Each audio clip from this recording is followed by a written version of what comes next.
ధర్మం ధర్మం గురించి ప్రతి ఒక్కరూ ఆలోచిస్తారు. కొందరు తమకు సంబంధించిన ధర్మం గురించి అయితే ఇంకొందరు ఇతరులకి సంబంధించిన ధర్మం గురించి.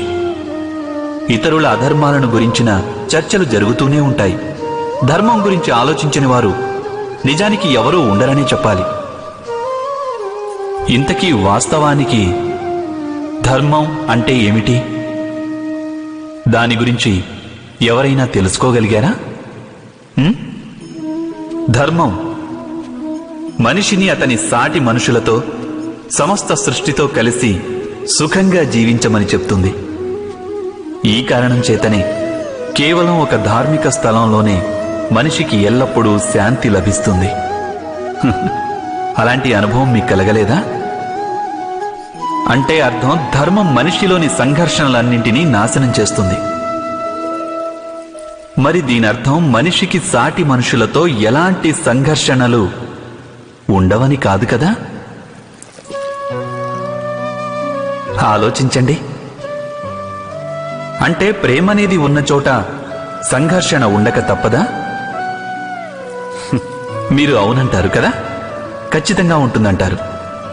కానీ మీరు లోతుగా ఆలోచిస్తే మీకే తెలిసి వస్తుంది. ఎప్పుడైతే సంఘర్షణ జరుగుతుందో అప్పుడు ప్రేమను విస్మరిస్తుంటామని. ఆ తర్వాత కాంక్షలు జనిస్తాయి, అహంకారం కలుగుతుంది, క్రోధం కలుగుతుంది. కానీ ప్రేమ లేదు. ప్రేమ అనేది ఉదయించదు.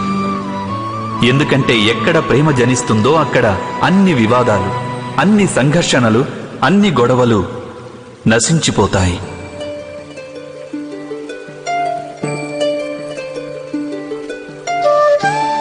ఒకవేళ ఇటువంటి ప్రేమ సమస్త లోకం పట్ల ఏర్పడితే కేవలం మానవులపైనే కాదు, పశుపక్షాదుల మీద, గడ్డిపోచ మీద కూడా ఒకవేళ ఎవరికైనా హృదయంలో ప్రేమనేది ఉంటే ఇక క్రోధానికి కారణం ఏదైనా ఉంటుందంటారా? ఉండదు కదా.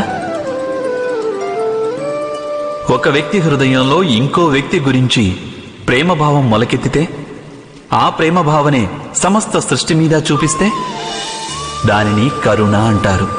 కరుణ అంటే సమస్త విశ్వాన్ని స్వీకరించడం. అందరి మీద కేవలం ప్రేమ తప్ప ఇంకేమీ ఉండదు.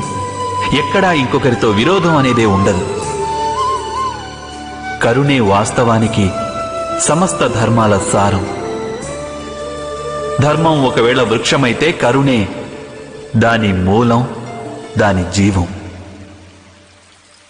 కానీ అప్పుడప్పుడు మానవుడు ధర్మం యొక్క మూలాన్నే విస్మరించే సమయం వస్తుంది.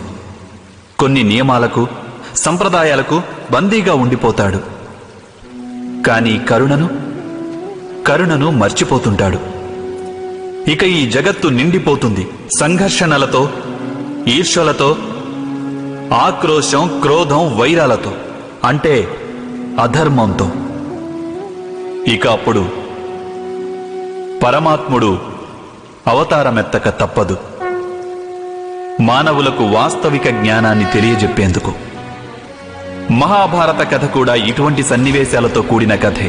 కొందరు వ్యక్తులు సంప్రదాయాలను ధర్మంగా భావించి జీవించేవారైతే ఇంకొందరు అధర్మానికి కట్టుబడి క్రోధము, వైరము, పదవీకాంక్షల ప్రభావంలో చిక్కుకొని ధర్మాన్ని నాశనం చేసేవారు.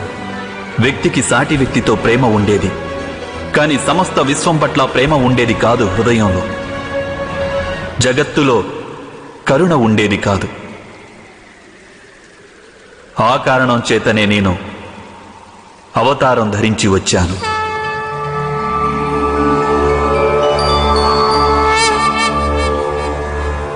పరిత్రాణాయ సాధూనాం, సాధువులకు ముక్తినిచ్చేందుకు, వినాశాయ చ దుష్కృతాం, పాపకార్యాలు చేసేవారిని నాశనం చేసేందుకు,